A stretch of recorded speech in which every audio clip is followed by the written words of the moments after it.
Okay, continuing with NCERT exemplar chapter electricity. पहला सवाल यहां से चेक करते हैं। तीन सर्किट डायग्राम्स दिए गए हैं और अपने से पूछा जा रहा है कि सबसे ज्यादा करंट जो होगा वो कौन से सर्किट में फ्लो होगा। एक सेल, एक रजिस्टर, एक की और एक एमीटर को अरेंज किया गया है चार अलग अलग अरेंजमेंट्स में। हमसे पूछा जा रहा है कि जो करंट फ्लो होगा तीनों सर्किट्स में वो किस केस में हाईएस्ट होगा। करंट को अफेक्ट करने वाले फैक्टर्स क्या होते हैं जो करंट की क्वांटिटी चेंज कर सकते हैं। करंट की क्वांटिटी कौन बदल सकता है सर्किट में? या तो बैटरी और या फिर रेजिस्टेंस। जो तीनों में सेल भी सेम लगी है, तीनों में रेजिस्टेंस भी सेम है, तो फिर हमारे पास करंट की क्वांटिटी का क्या ऑर्डर रहना चाहिए? कहीं कम ज्यादा या सब में सेम? सब में सेम। तो इसमें ऑप्शन हमारा जो आ जाएगा ये फोर्थ वाला आ जाएगा, same in all the cases, क्योंकि कोई भी डिस्टिंग्विशिंग फैक्टर ही नहीं है। नेक्स्ट वाला आ गया, तीन अलग अलग तरह के कॉम्बिनेशन दिए हुए, एक में अकेला 2 ओम लगाया है, एक में सीरीज में लगा हुआ और एक में पैरेलल में लगा हुआ। फिर वही बात, सेम सवाल पूछ रहे हो। इस बार पूछ रहे हैं हीट प्रोड्यूस्ड का ऑर्डर कैसा रहेगा। Heat produced in the resistor और combination of resistors connected to the battery. तीनों में हीट प्रोड्यूस पता लगा, कंपेयर करना है कि किसमें ज्यादा होगा किसमें कम होगा। केस नंबर 1 सॉल्व करते हैं। केस नंबर 1 में वी और आर पता है, कौन सा फॉर्मूला यूज करना चाहिए हीट कैलकुलेट करने के लिए। हीट कैलकुलेट करने के लिए हम कौन सा फॉर्मूला लगा दें अगर हमें वी और आर पता है तो?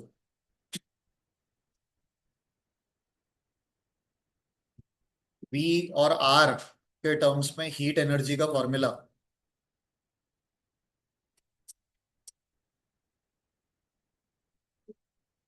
ठीक है, चैप्टर कंप्लीटेड है, एनसीईआरटी की मेन एक्सरसाइज कंप्लीटेड है, और हीट एनर्जी का फॉर्मूला नहीं पता आपको।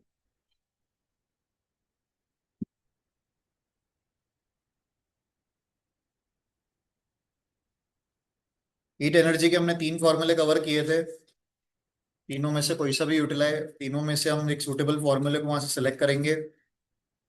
एक हमारे पास था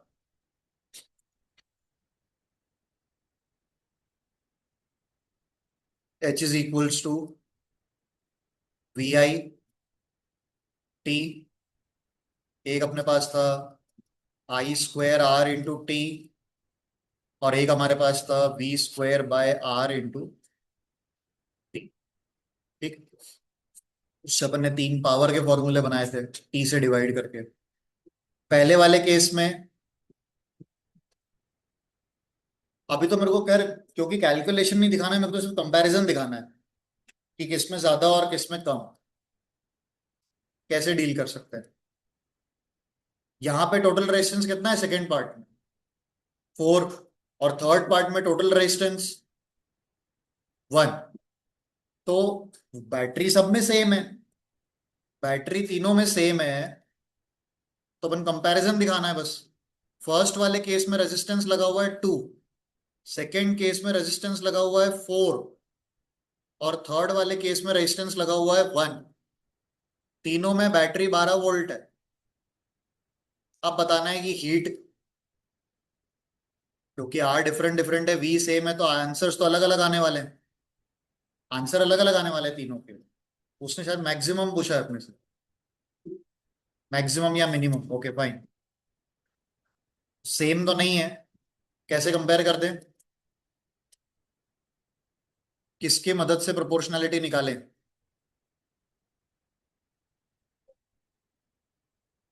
ऐसा फॉर्मूला जिसमें एक चीज कांस्टेंट दिख रही हो मतलब वी, और दूसरा चेंज हो रहा हो मतलब आर, यानी कि तीसरा वाला। बिल्कुल ठीक, ये यूज करेंगे। इसमें दिख रहा है कि हीट इनवर्सली टू रेजिस्टेंस है, तो जिसका आर सबसे ज्यादा, उसमें हीट डेवलप होगी सबसे कम। और सबसे ज्यादा आर हमारे पास कौन सा है? Second case. सेकेंड केस में हीट सबसे कम जनरेट होगी। उसने मिनिमम में क्या दिया है? केस वन दिया है, तो ये तो रॉन्ग हो गया। मैक्सिमम वाला बताना है। मैक्सिमम मतलब आर शुड बी मिनिमम। तो वो कहां पर है मेरे पास? यहाँ पर। ठीक। यानी case number 3 will be having maximum power. ये वाला डी ऑप्शन आ जाएगा क्वेश्चन नंबर 2। ओके। तो ये एमसीक्यूज के दो सवाल है ना, अगला देखते हैं। Resistivity of a wire depends on. Resistivity depends on nature of the material. Fourth option. Done. Next.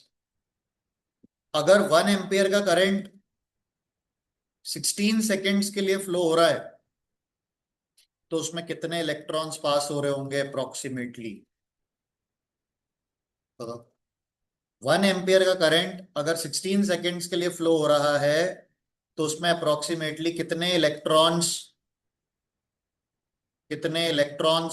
Flow हो रहे होंगे? The very first session of the chapter में हमने ये चीज पढ़ी थी। आई और टी आपके पास है। आई 1 एम्पियर है और टी 16 सेकेंड्स है। हमें बताने हैं नंबर ऑफ इलेक्ट्रॉन्स, अप्रोक्सीमेट रफली। फॉर्मूला है I is equal to Q by T. पता लगाना है चार्ज कितना फ्लो हो रहा है। करंट दिया हुआ है 1 एम्पियर, टाइम दिया हुआ है 16 सेकेंड, यानी कि 16 कूलम चार्ज फ्लो हो रहा है। और हमने एक स्टैंडर्ड रिलेशन ऑलरेडी पढ़ लिया था कि एक कूलम चार्ज में, एक कूलम में 6 × 10⁻18 इलेक्ट्रॉन्स होते हैं। Already studied covered up. उसने 16 में पूछा है, तो 16 कूलम में कितने होंगे? 16 × 6 कितना हो गया? 96।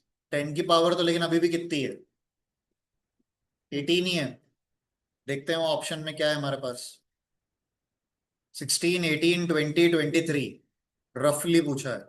बोलो क्या टिक लगाते आते हैं? क्या टिक लगाते हैं अपन? 16, 18, 20 या 23? 16, 18, 20 या 23? What would you mark? सब कुछ आपके सामने है, उसके बाद भी देख के बताना है। चलो ये लो, सामने लिखा हुआ है। आप ऑप्शन क्या टिक लगा के आओ। That will select your 1 mark. This is almost reaching 100। Almost reaching 100। वो 100 यानी दो जीरोस और पावर में आ जाएंगे, और मेरा आंसर हो जाएगा 10⁻20। ठीक है। 10⁻20 electrons will be roughly there flowing in 1 ampere for 16 seconds. For 16 seconds. Okay, next. ये बोर्ड एग्जाम में आया था क्वेश्चन, आ चुका है, एग्जाम में आ चुका है। कौन सा सर्किट करेक्ट है ये बताना है। पहले ये दो देख लो, फिर मैं थर्ड और फोर्थ बता देता हूँ। पहले आप इन दोनों को चेक कर लो, अगर आपको इसमें एरर मिल रहा हो। पूछा क्या है उसने? Which is properly connected. Okay, ठीक है। यहां से अगर आपको लगता हो कि कोई ऑप्शन मतलब करेक्ट है, तो उसको अपन होल्ड कर लेंगे।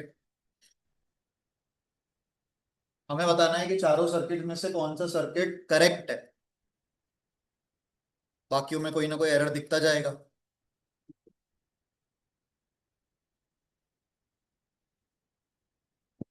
फर्स्ट वाले सर्किट में पता चल गया, कोई एरर दिख रहा है। वोल्ट मीटर गलत है। वोल्ट मीटर कभी भी सीरीज में नहीं लगा होता, गलत है। सेकंड वाले पे आ जाओ। Do we have, can we find any error in the second part? Any error in the part 2? क्या क्या चेक करना है? अटैचमेंट्स, चार्जेस,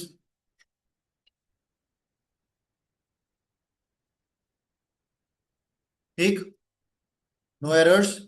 आगे देख लेते हैं थर्ड वाले में क्या इशू है। थर्ड वाले में क्या गलत है? एमीटर गलत है, वोल्ट मीटर भी गलत है। एमीटर पैरेलल में नहीं होता और वोल्ट मीटर सीरीज में नहीं होता, दोनों गलत लगे हुए। What about this one? इसमें एरर क्या है? एमीटर के जो साइन है वो गलत है। अगर यहाँ माइनस था तो माइनस के साथ अगर कनेक्टेड है तो पहले क्या लगा होना चाहिए था?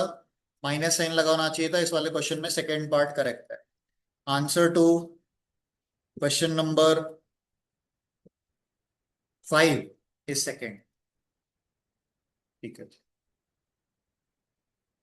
इस किताब को बिल्कुल भी हल्के में मत लेना। एनसीईआरटी के बराबर का वेटेज रखती है किताब, आपकी कोर्स बुक का मेन हिस्सा है। अगर आपने अभी तक नहीं खरीदी है तो आप बहुत बड़ी गलती कर रहे हो। अगर आप सिर्फ सोच रहे हो कि मेरा एनसीईआरटी पढ़ के काम चल जाएगा तो दैट इज नॉट ट्रू। जो इंपॉर्टेंस एनसीईआरटी का है बिल्कुल वही का वही इंपॉर्टेंस एग्जाम्पलर का है। जब पेपर दोगे तो समझ में आ जाएगी बात, तो उससे पहले ही क्लियर हो जाए। मैक्सिमम रेजिस्टेंस क्या जनरेट होगा अगर 1/5 के 5 रेजिस्टर्स को सीरी कनेक्ट करना है अपने को। मैक्सिमम रेजिस्टेंस जनरेट करवाना है 1/5 ओम के 5 रेजिस्टर से। मैक्सिमम रेजिस्टेंस के लिए हम लोग कनेक्शन कौन सा बनाते हैं? सीरीज बनाते हैं। और अगर 1/5 के 5 लगा दिए मैंने तो आंसर कितना आ गया? 1। क्योंकि 1/5 1/5 करके 5/5, और 5/5 कितना होता है? 1। तो मैक्सिमम रेजिस्टेंस जो कि हमारे पास जनरेट होगा वो 1 ओम का है, जो कर सकते हैं that is through series combination. Minimum resistance वही 5 रजिस्टर्स है। मिनिमम जो हम 1/25, क्योंकि उसका वो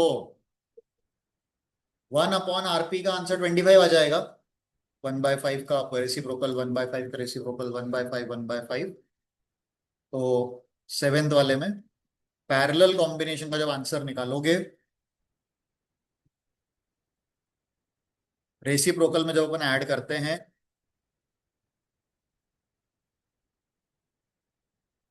तो 1/RP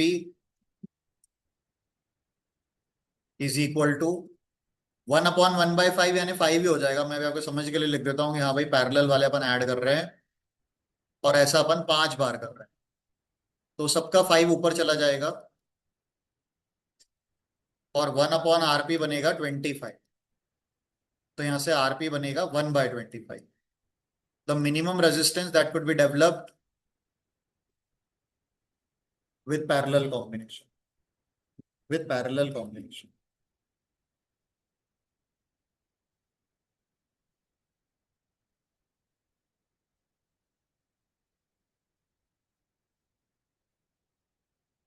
तो एक सीरीज पे से आ गया मैक्सिमम और पैरेलल से आ गया हमारे पास मिनिमम।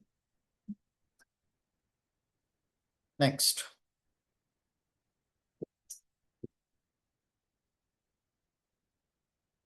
सेल्स का proper representation of series combination of cells obtaining maximum potential. अगर हम ज्यादा से ज्यादा पोटेंशियल जनरेट करना चाहते हैं तो किस कॉम्बिनेशन में सेल सही तरीके से लगाई गई हैं? कौन सा कॉम्बिनेशन हमें मैक्सिमम पोटेंशियल देगा? मैक्सिमम पोटेंशियल से मतलब कि सारी सेल्स का ओरिएंटेशन एक जैसा होना चाहिए, कि वो सब एक ही डायरेक्शन में करंट फ्लो करवाएं। तो वो क्लियरली कौन सा है? सिर्फ फर्स्ट वाला है। First option for question number 8, that will give us the maximum potential. Exemplar किताब आपके लिए ऑप्शनल नहीं है, it is a must to have NCERT book. बिल्कुल इक्वल वेटेज है दोनों किताबों का, बुक अरेंज कर लो। जैसे मेन एक्सरसाइज चल रही थी वही इंपॉर्टेंस इसका भी है, यहां से ज्यादा क्वेश्चन बनेंगे। कुछ चैप्टर्स पूरे पूरे एग्जाम्पलर से बनते हैं। चलो वोल्टेज, कौन सा फॉर्मूला वोल्टेज को दिखा रहा है? कौन सा फॉर्मूला सिंप्लीफाई होकर वोल्टेज को दिखा रहा है?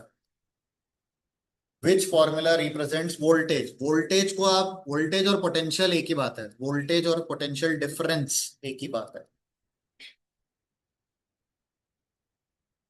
इन्होंने वर्क डन, करंट और टाइम और चार्ज, इन सब में हमारे पास एक ही एक्सप्रेशन है जो अपन ने पोटेंशियल डिफरेंस का फॉर्मूला पढ़ा है। पोटेंशियल डिफरेंस का फॉर्मूला क्या पढ़ा है अपन ने? पोटेंशियल डिफरेंस, बताओ, टॉपिक पढ़ा है पूरा पूरा।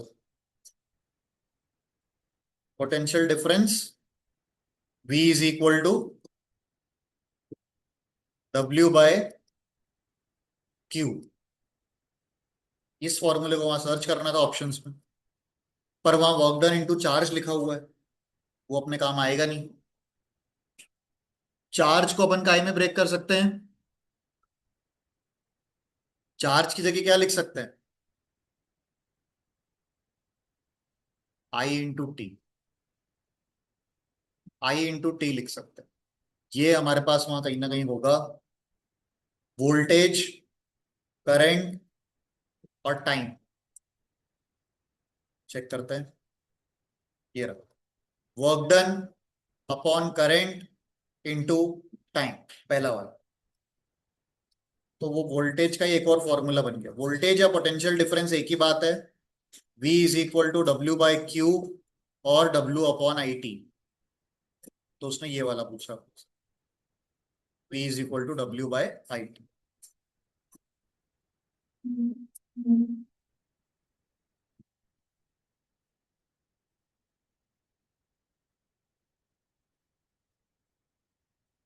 मैटर क्लास में डिस्कस होता है, उसके नोट्स बनते हैं, एनसीईआरटी पूरी कवर होती है, पूरी मेन एक्सरसाइज का एक एक सवाल कवर कर रहे हैं, मैथ्स में हो या साइंस में हो। एग्जाम्पलर पूरी कवर कर रहे हैं, PYQ सारे कवर कर रहे हैं, उसके बाद जाके वीकली टेस्ट लेते हैं। वहां परफॉर्म करना हमारी जिम्मेदारी है, तो किसी भी तरीके से वो टारगेट अचीव होना चाहिए। सारा कंटेंट मिलने के बाद अगर नंबर नहीं आ रहे हैं तो अपने में कमी है, हम उतना एफर्ट नहीं डाल रहे हैं कि वो नंबर पूरे पूरे अपने हाथ में आ जाए। यही सब डिस्कस हो रहा है, यही सब आता है, इसी में से आता है, यही सब क्वेश्चंस बनते हैं। कोई क्वेश्चन नया क्रिएट नहीं होता कभी भी। अगला देखो, R is equal to ρ L by A में काम करना है, इसको यहां से पिक कर लेते हैं। समय वापस नहीं आएगा, आप रियलाइज नहीं कर पाते हो, जिस एज में या जिस सिचुएशन में अपन होते हैं उस समय का अपने को एरर, अपनी गलतियां पता नहीं चल रही होती है। समय वापस नहीं आएगा जो निकल जाएगा। आपको लग रहा है कि मैं तो स्कूल में पढ़ लूंगी, स्कूल एग्जाम में पढ़ लूंगा, स्कूल एग्जाम के पहले पढ़ लूंगा। हर तरह के ट्रेंड फॉलो करते हुए बच्चों को देख लिया है इतने सालों में, और फिर किसका कैसा रिजल्ट आता है वो सब पता रहता है ऑलरेडी। जितनी मेहनत उतने नंबर, ये पैटर्न हर साल फॉलो हुआ, हर बार फॉलो हुआ, इसमें कभी कोई एक्सेप्शन नहीं आएगा। आपके पास एक कंडक्टर है जिसकी लेंथ L है, उसका एरिया A है और उसका रेजिस्टेंस R है। तो पहला नॉर्मल फॉर्मूला तो हो गया ρL/A, regular relation. Okay, second part, R dash को डिजाइन कर रहे हैं। Another conductor, length 2L, okay, resistance R again, okay. अच्छा, R को सेम रखना है, मतलब ठीक है, मटेरियल भी सेम। तो कह रहे हैं उसका एरिया कितना होना चाहिए? ये दोनों इक्वल है, इनको इक्वल में रख देते हैं। ρL/A और ρ2L/A डैश, A डैश निकालना। तो रो कट गया, L कट गया, रो कट गया, L कट गया, और यहां से A डैश का आंसर आ रहा है, एरिया भी डबल कर दिया जाएगा। भाई लेंथ को डबल कर दिया था, अब वो चाह रहे थे कि रेजिस्टेंस तो लेकिन सेम ही बना रहे, तो ये एरिया भी डबल कर दो। एरिया भी डबल कर दो, जरा वहां चेक कर लेते हैं अपन। 2, C वाला option. R is equal to ρL/A पे ऐसे रिलेशन वाले क्वेश्चंस आते हैं, अपने टेस्ट में भी थे, फर्स्ट पार्ट जो अपन ने रखा था इलेक्ट्रिसिटी का। अभी फुल चैप्टर वाला रहेगा क्योंकि अगला इसी का नंबर है। ये पेपर में आ चुका है क्वेश्चन, 11th नंबर का। हमने क्लास में भी डिस्कस कर दिया है ऑलरेडी, वहां भी स्टार मार्क लगाया था। बता दो कौन सा ऑर्डर करेक्ट है, R1 R2 R3। ये देख लो, यहाँ से R1 सबसे ऊपर है। Hmm. We discuss the same question जब हम थ्योरी अपना नोट्स बना रहे थे। बोलो, हाईएस्ट कौन सा है? Which is highest?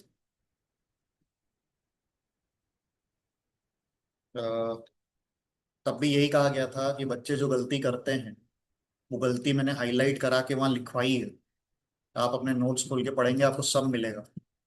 ये ग्राफ आईवी ग्राफ है, ठीक है। आईवी ग्राफ में R1 सबसे ऊपर है, वो लोएस्ट रेजिस्टेंस है। आंसर R3 है। हाईएस्ट रेजिस्टेंस वो होता है जो वोल्टेज की एक्सिस के पास होगा, वोल्टेज वाली एक्सिस के पास होता है, ठीक। तो अब ऑर्डर क्या बनेगा? R3, R2, R1, यानी C1। ठीक है, वोल्टेज की एक्सिस देखनी होती है ना।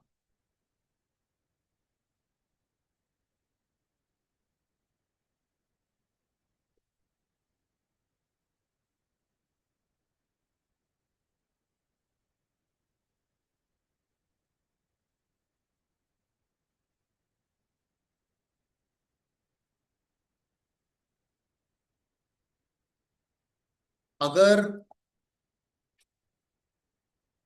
Current through the register increase कर दिया जाए 100% से, मतलब डबल कर दिया, अगर करंट को 100% बढ़ा दिया गया तो पावर कितना बढ़ेगी ये पता लगाना है। थ्रू अ रजिस्टर यानी रेजिस्टेंस, पावर भी डबल हो जाएगी, ठीक है।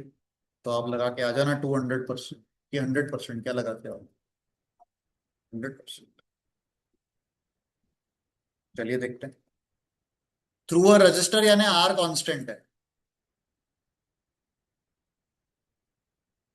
आई को 100% बढ़ा दिया गया। आई था, आई और बढ़ा दिया गया, 2I कर दिया गया। और मुझे पता लगाना है पावर पे क्या इफेक्ट आए। पावर के तीन फॉर्मूले हैं मेरे पास, V × I, I² R और V²/R। कौन सा, क्या यूज करना है? बिल्कुल क्वेश्चन में ही दिख रहा है कि कौन सा फॉर्मूला यूज करना है। बोलो, first second third. The question is talking about current, R is already given constant, will pick this, ठीक है। I डबल हो रहा है तो P कितना होगा वो अपने को पता लगाना है। P is proportional to I²। P1 I1²R और P2 I2²R। उसने कहा R सेम है। I1 को I मान लेते हैं, और I2 कितना है? 2I। यहां से I/4I², यानी कि जो नया वाला पावर है वो पुरानी पावर का 4 टाइम्स हो गया है। नया पावर पुरानी पावर का 4 टाइम्स हो गया है, ठीक है। फिर वहां पे क्या 400% टिक लगाएंगे? वो भी दिया हुआ है ऑप्शन में। 4 टाइम्स मतलब 400%, डबल। अपन ने 100। बताओ कैसे होगा? Increase in power dissipated. क्या मैंने इंक्रीज इन पावर निकाल लिया? अभी तो अपन ने फाइनल पावर निकाली थी बस। इंक्रीज कितने का हुआ कैसे पता लगाओगे इसी चीज में? P2 - P1 कितना बढ़ा, ये पता लगाना था। ये बहुत बड़ा गेम होता है, ये वो शब्द नहीं पकड़ा जाए अगर तो इंक्रीज। इस इतना आप कर पाते तो आप 400% टिक लगा रिलेट करते हो, लेकिन वो गलत हो जाता फिर से। 4P1 - P1 से 3P1 आंसर आ रहा है, यानी इतना बढ़ गई है पावर पुराने के कंपैरिजन। अब percentage increase, 7th class chapter था, परसेंटेज चैप्टर, उसमें आता था परसेंटेज इंक्रीज, यानी कि जितने का इंक्रीज हुआ अपॉन ओरिजिनल इंटू 100। सब छोटे छोटे पुराने कॉन्सेप्ट है, कहीं भी रैंडमली कोई भी चीज फिट हो सकती है। इंक्रीज कितने का हुआ? 3p1 का। ओरिजिनल क्या था? p1 मल्टीप्लाई बाय 100, क्योंकि परसेंटेज निकालना है। आंसर आ गया 300%। 300% का पावर इंक्रीज होगा अगर करंट को डबल कर दिया जाए। करंट को 100% बढ़ाया तो पावर 300% बढ़ जाएगी किसी भी सर्किट में। तो ये इतना वर्कआउट है इसका, इंक्रीज। एक बार को मैथ्स में भले ही अपन बढ़ जाते हैं कि भैया स्टैंडर्ड मैथ्स है, मेरा तो बेसिक है, मैं क्यों ये पढ़ूं, मैं क्यों वो पढ़ूं, ऐसा वाला। साइंस में किसी का कोई लेवल नहीं, सबको एक जैसा तैयार करना है, सेम एग्जाम्पलर सेम एनसीईआरटी पे काम करना है, क्वेश्चन लेवल भी सेम है।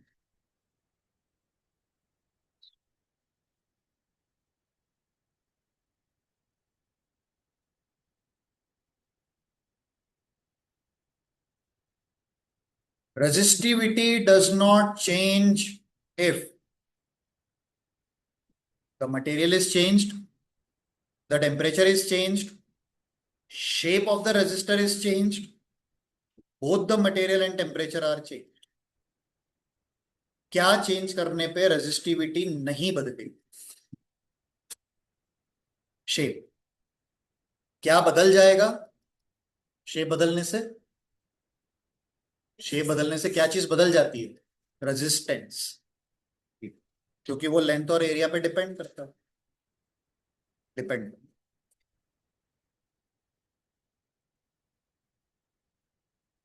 अब ये पूरा कॉन्सेप्ट बेस्ड है, क्वेश्चंस जो होते हैं ये, मतलब चैप्टर से हम कितना कनेक्ट हुए। 1 महीने तक चैप्टर चलता है, चला है, स्टिल गोइंग ऑन। 3 बल्ब थे आपके पास, एक 40 वॉट का, एक 60 वॉट का, और एक 100 वॉट का। इन तीनों को पैरेलल में लगा दिया। ब्राइटनेस के बारे में वो अपने से पूछते हैं कि क्या लगता है कि कौन कितनी ब्राइटनेस पे जलेगा। 40 वॉट वाला बल्ब, 60 वॉट का बल्ब, या 100 वॉट का बल्ब, जब इन तीनों को पैरेलल में लगा दिया गया तो कौन सा सबसे ज्यादा ब्राइट जलेगा? और इन सबको एक ही ऑब्वियसली इलेक्ट्रिक सोर्स से कनेक्ट किया है। बताओ। कोई थॉट भी नहीं चाहिए। जिसको इलेक्ट्रिसिटी चैप्टर के बारे में कुछ भी नहीं पता होगा वो भी इसका आंसर दे सकता है।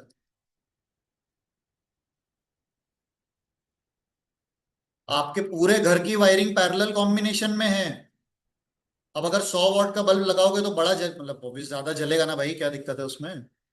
क्योंकि इन सबको सेम पोटेंशियल मिल रहा है, इन सब ने अपने अपने हिसाब से करंट विड्रॉ किया होगा, तो सबसे ज्यादा ब्राइटनेस पे जो चीज जलेगी वो है 100 वॉट, है ना?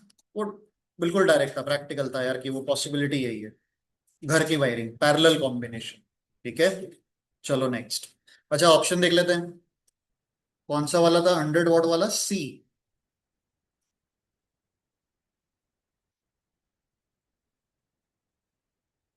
हाँ, पढ़ो, ऑप्शन देखो।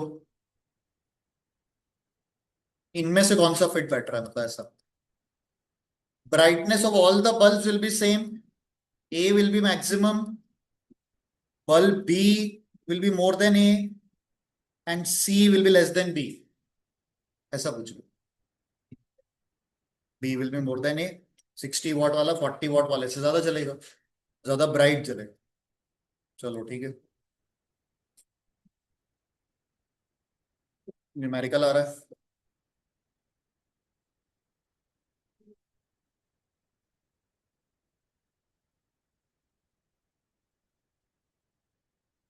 वेरिएबल छाटते हैं, समझ लेते हैं।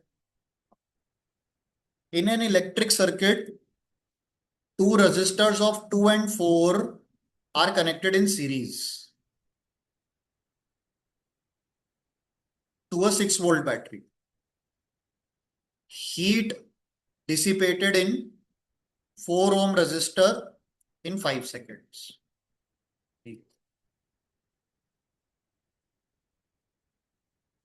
एक 2 ओम का रेजिस्टर है, एक 4 ओम का रेजिस्टर है, दोनों को 6 वोल्ट की बैटरी से कनेक्ट कर दिया गया।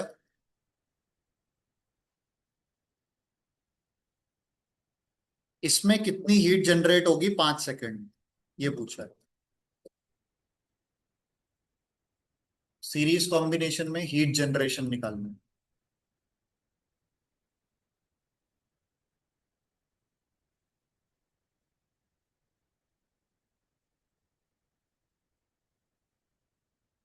ठीक है, सबसे पहला काम जो हीट जनरेशन के इस तरह के क्वेश्चंस में निकालना चाहिए वो है सर्किट में फ्लो होने वाला करंट। उसके बिना काम ही नहीं हो पाएगा, पॉसिबल ही नहीं। उसके बिना पॉसिबल ही नहीं है आंसर तक पहुंच पाना, क्योंकि सीरीज कॉम्बिनेशन में एक ही चीज सेम होती है, वो है आई। तो पहले वो निकालते हैं। आई निकालने के लिए टोटल रेजिस्टेंस कितना हो गया? 6। तो आई का वैल्यू कितना हो जाएगा? V/R, 6 वोल्ट अपॉन 6 ओम। कितना एम्पियर का करंट दौड़ रहा है करंट सर्किट में? 1 एम्पियर। अब आप कर सकते हैं, ये 4 ओम वाले में भी तो 1 एम्पियर जा रहा होगा। कौन सा फॉर्मूला हीट का यूज करना था सीरीज कॉम्बिनेशन के लिए? बोला था सीरीज कॉम्बिनेशन में हमेशा वही फॉर्मूला यूज करेंगे, एच का। हाईलाइट किया था, I²RT। करंट कितना जा रहा है उसमें? 1 एम्पियर। रेजिस्टेंस कितना है उसका खुद का? 4। और कितनी देर के लिए पूछा है? 5 सेकेंड के लिए। तो जो हीट जनरेशन होने वाला है that is 20 joule. Series combination में हमेशा करंट निकालने का स्टेप पहला स्टेप होना चाहिए, ताकि किसी भी रेजिस्टेंस को इंडिविजुअली उसके बारे में कोई भी जानकारी बताई जा सके। 20 joule, we might be having that option there. Yes, option number C, 20 joule is the amount of heat generated in 4 ohm resistor.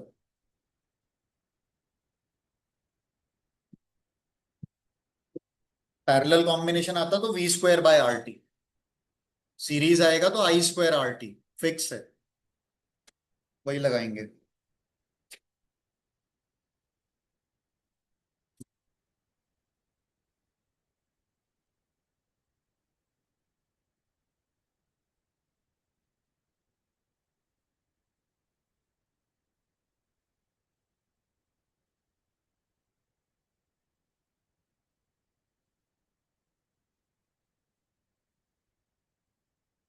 अगला MCQ।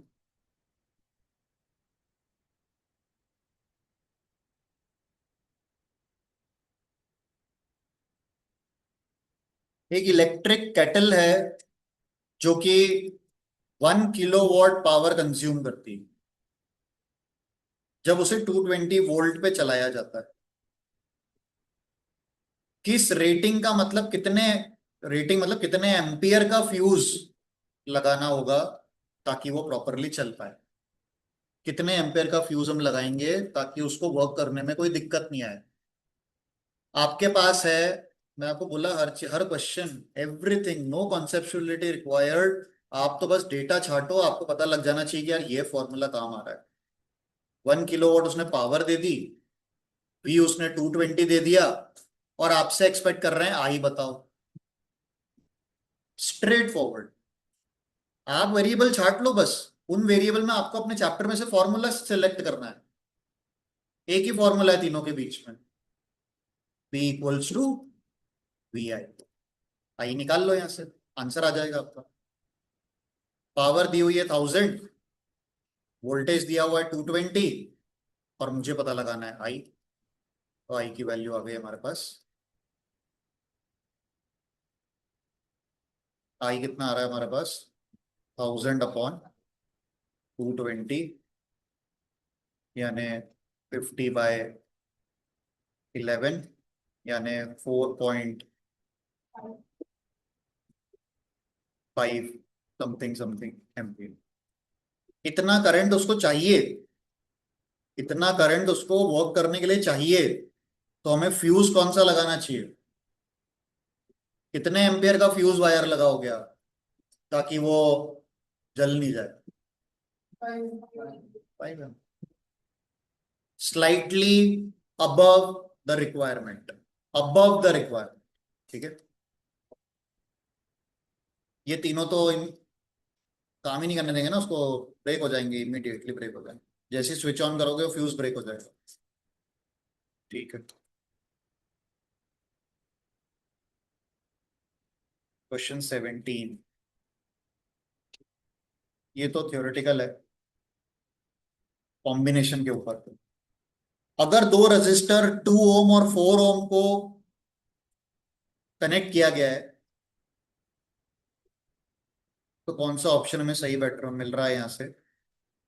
Same current when connected in parallel, same current when connected in series, same potential when connected in parallel, different potential when connected in parallel।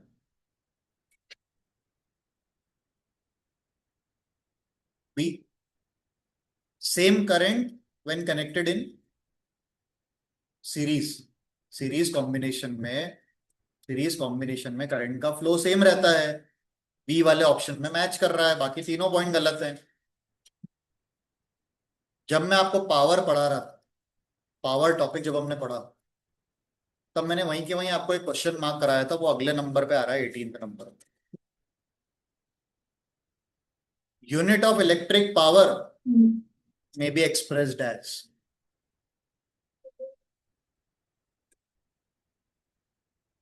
Unit of electric power may be expressed as, इनमें से power की unit कौन सी है? First one, volt ampere. Formula P is equal to V into I, volt ampere. ठीक, ये MCQs cover हो गए अपने सारे।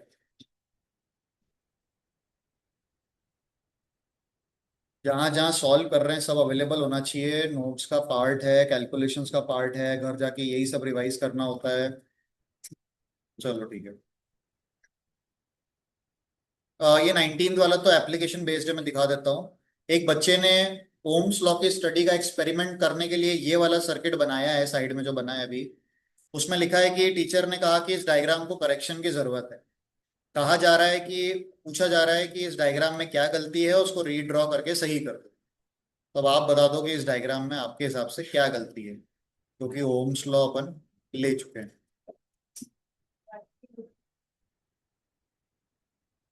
बैटरी के टर्मिनल्स गलत तरीके से प्ले, सेल्स के टर्मिनल गलत तरीके से प्लेस्ड हैं। किसी में एक साइड है, कुछ में आधी साइड इधर वाले हैं। एक तो वो गलती हुई है, और वोल्ट मीटर और एमीटर भी गलत हैं। उनको करेक्ट साइन के साथ करेक्ट डायग्राम में प्रेजेंट करना होगा। ठीक है, तो इसका सही डायग्राम वही एक्सपेरिमेंटल सेटअप वाला डायग्राम है जो अपन ने नोट्स में से तैयार किया था, बुक में से, एनसीईआरटी में से, वही डायग्राम बना के देना है। ठीक है।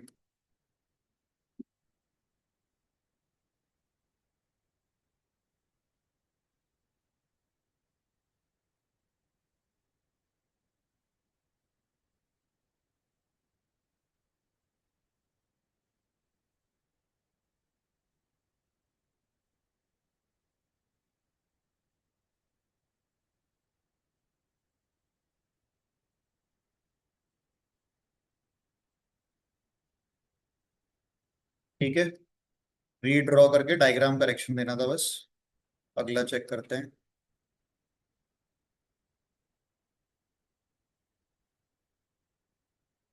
कौन से फिगर में से है? ये वाला डायग्राम बनाना होगा, 12.7, क्वेश्चन नंबर 20 करने जा रहे हैं अपन। इस पे बेस्ड कुछ वर्किंग दी हुई है।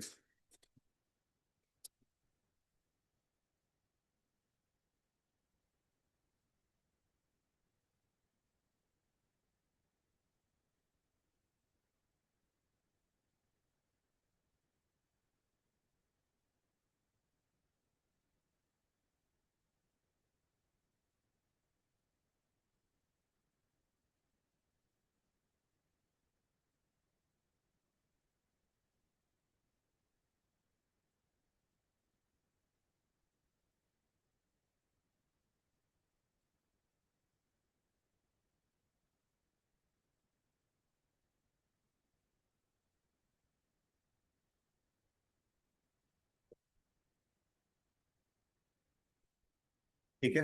अब इसमें पूछा क्या है वो देख लेते हैं। उस सर्किट में से तीन 2 ओम के रेजिस्टर ए बी सी, जैसा कि अपन ने देखा वहां लगे हुए हैं। Each of them dissipate energy and can withstand a maximum power of 18 what. Her register 18 what तक जा सकता है, हाईएस्ट। हमसे पूछा गया है कि मैक्सिमम करंट कितना हम फ्लो करवा सकते हैं रजिस्टर्स में से। 18 वॉट की पावर हर रजिस्टर हैंडल कर सकता है। कितना करंट फ्लो होगा ये पूछा है, आई आई फाइंड करना है सर्किट में। ये बता रखा है कि हर रजिस्टर की पावर 18 वॉट है। 18 वॉट की पावर है तीनों को। तो कितना करंट वो अपने अंदर से फ्लो करवा सकते हैं ऐसा बताना है। कैसे पता चलेगा? आपको आई पता लगाना है, पी और आर है आपके पास।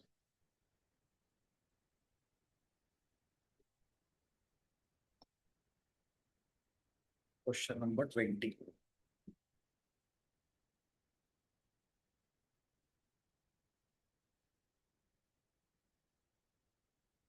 तो यही का यही सवाल अभी स्कूल एग्जाम में मिल जाएगा अपने को। तो अपन वहाँ एग्जीक्यूट करने की कैपेसिटी में होंगे अगर हमने पहले एक बार सॉल्व कर रखा होगा तो। On the spot question execution में टाइम कंज्यूम हो जाएगा, और अप्रोच नहीं पता होगी तो वो वर्कआउट नहीं हो पाएगा। इसलिए ये सब चीजों को एक एक बार पहले से अपने हाथों से करके रखना जरूरी होता है, ताकि एग्जाम में वो सेकेंड अटेम्प्ट दिखे। चलिए, 18 वॉट उसने कहा है कि each of them can handle. Each of them can handle 18 what. चलो ठीक है। तो ये क्लियर तो अपने पास इंफॉर्मेशन है। क्लियर इंफॉर्मेशन है, क्या परेशान है? That's it, done. Total resistance कितना है सर्किट में? 3। Total resistance 3। अब नेक्स्ट आई तक पहुंचना है। What maximum current that can flow through the 3 register. अगर तीनों के आर की वैल्यू सेम है तो क्या तीनों में से करंट भी सेम जाएगा? अगर तीनों का आर सेम है तो क्या तीनों में से करंट सेम जाना चाहिए? बोल।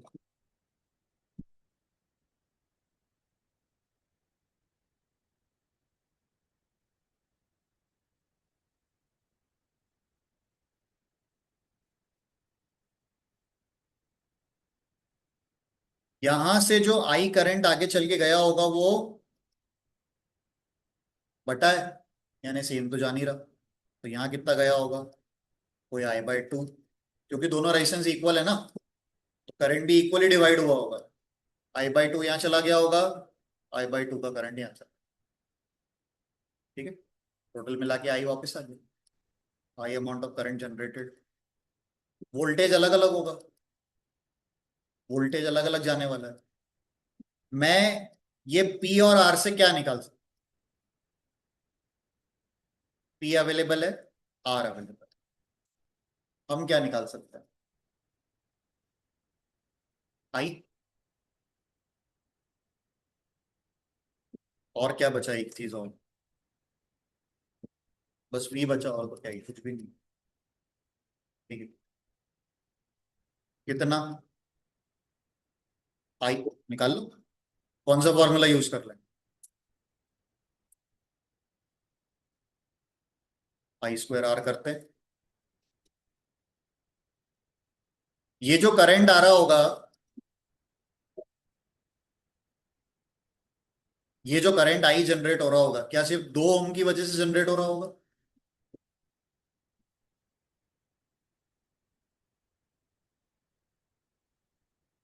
पूरा सर्किट जुड़ा हुआ है ना, ये तो वी बैटरी से। ये जो आई जनरेट सर्किट में जो करंट आता है, क्या वो एक की वजह से आता है? पूरे पूरे कॉम्बिनेशन की वजह से आता है। किसी भी सर्किट में करंट जो जाता है, जो ट्रेवल करता है, वो पूरे पूरे कॉम्बिनेशन के आर को देखते हुए आता है। कि मेरे को टोटल इतना आर अवेलेबल हो रहा है, उतने आर को मुझे क्या करना है, करंट सप्लाई करना है। और वो आर मेरे पास अभी कितना है, 3 ओम्स का। तो पावर जो जनरेट करनी है, पावर जो जनरेट करवानी है वो हमारे पास कितनी है, 18। करंट मेरे पास कितना जनरेट होगा पता नहीं, अपने को फाइंड करना है। और रेजिस्टेंस हमारे पास कितना अवेलेबल है, 3। ठीक।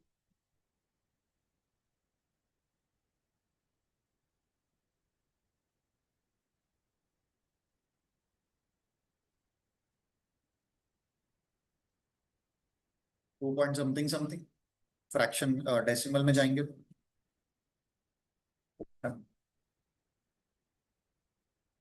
वी भी निकाल सकते हो आप, कोई दिक्कत नहीं है। इंडिविजुअल का वोल्टेज पता चल जाएगा। एक इंडिविजुअल कितना वोल्टेज कंज्यूम कर रहा होगा, देखो P is equal to V square by R से दिखा देता हूँ।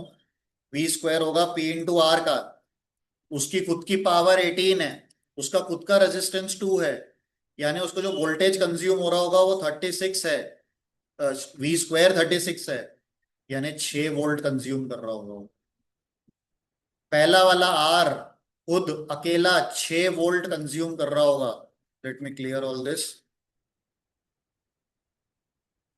Okay, so this particular one is consuming 6 volts, this individual consuming 6 volt.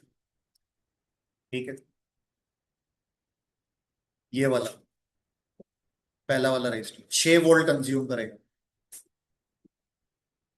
बाकी के, बाकी दोनों,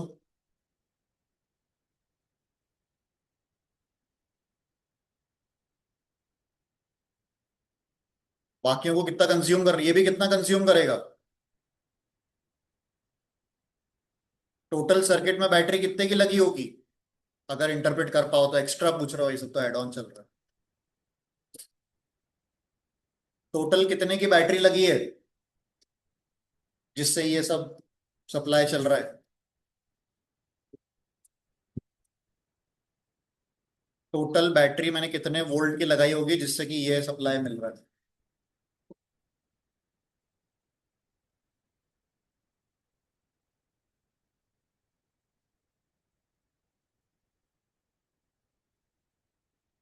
हैं? बैटरी में कभी कॉम्बिनेशन नहीं चलता। बैटरी में क्यों कॉम्बिनेशन अप्लाई कर रहे हैं, अगर ये दोनों को 6 मिल रहा है तो क्यों मिल रहा होगा, क्योंकि पैरेलल कॉम्बिनेशन में पोटेंशियल सेम ही जाता है। तो इस पूरे सिस्टम को 6 वोल्ट मिल रहा है, और ये वाला अकेला भी 6 वोल्ट यूज कर रहा है। तो 6 वोल्ट यहां कंज्यूम हो रहा है, 6 वोल्ट यहां कंज्यूम हो रहा है, टोटल मिला के बैटरी कितने वोल्ट की लगा दी गई है, 12। तो ये अपने वोल्टेज, करंट, पावर इन सब को बता दिया।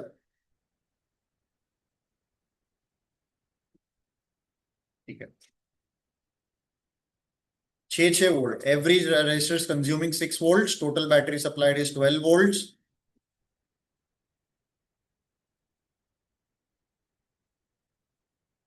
देन और क्या पूछा था, करंट ही पूछा था, ठीक है। Should the resistance of an ammeter be low और high, give reason. Ammeter, ammeter का रेजिस्टेंस लो होना चाहिए, कारण करंट हाई रखना है तो रेजिस्टेंस कैसा रखना पड़ेगा, लो रखना पड़ेगा, बराबर है। एक सर्किट डायग्राम बनाना है इन सारे चीजों को कनेक्ट करने के लिए, बना दो। 22, एक सर्किट डायग्राम ड्रॉ करना है, कुछ पार्ट्स दिए हुए हैं, उनको जोड़ देता है, चेक करो। क्या क्या कनेक्ट करने हैं, पार्ट्स ले लेते हैं। हमें लगाना है एक सेल की, एमीटर, रजिस्टर का कॉम्बिनेशन, और एक वोल्ट मीटर। ठीक है, इतना काम करना है पहले। सर्किट ड्रॉ करते हैं। Question number 22।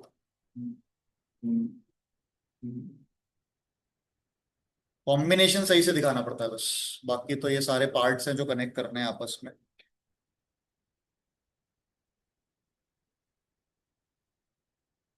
सेल की एमीटर, 2 ओम का रेजिस्टर जिसको सीरीज में लगाना है एक पैरेलल कॉम्बिनेशन के साथ, और एक वोल्ट मीटर। ठीक है। अ, एक cell, then we have a key to B place, लगा दी यहीं पर ही। एक एमीटर यहीं लगा दिया सीक्वेंस में। अब एक 2 ओम का रेजिस्टर जो कि 4 ओम के 2 रेजिस्टर पैरेलल में लगे उनके साथ सीरीज में जुड़ा हो, ऐसा। ये रहे 4 ओम के 2 पैरेलल में, और उनके साथ अपन ने जोड़ दिया एक 2 ओम वाला सीरीज में। अब बच गया इसमें volt meter. Volt meter across the parallel combination, across the parallel combination.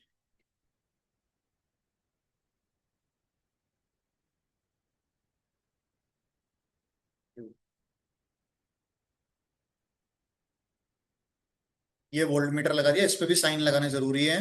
तो ये पॉजिटिव टर्मिनल आके यहाँ जुड़ रहा है, ये प्लस हो जाएगा, और ऑपोजिट वाला माइनस हो जाएगा। ये सर्किट रेडी।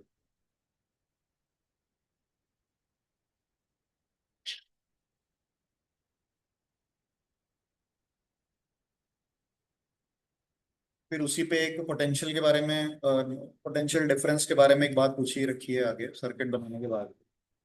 2 ओम वाले रेजिस्टर में और पैरेलल कॉम्बिनेशन में क्या सेम पोटेंशियल डिफरेंस जाएगा? चेक करते हैं। इसका पोटेंशियल और इस पूरे का पोटेंशियल क्या सेम होगा?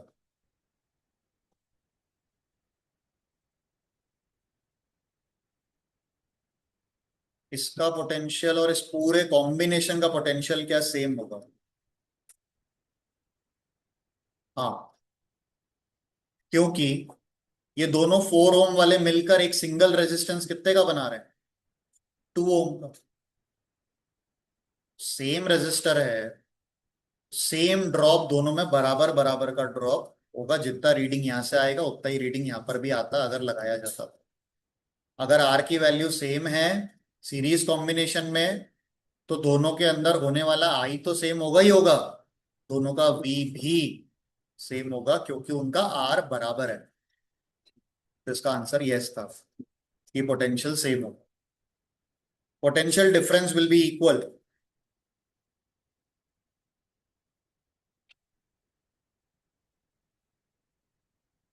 और हमारे पास 35।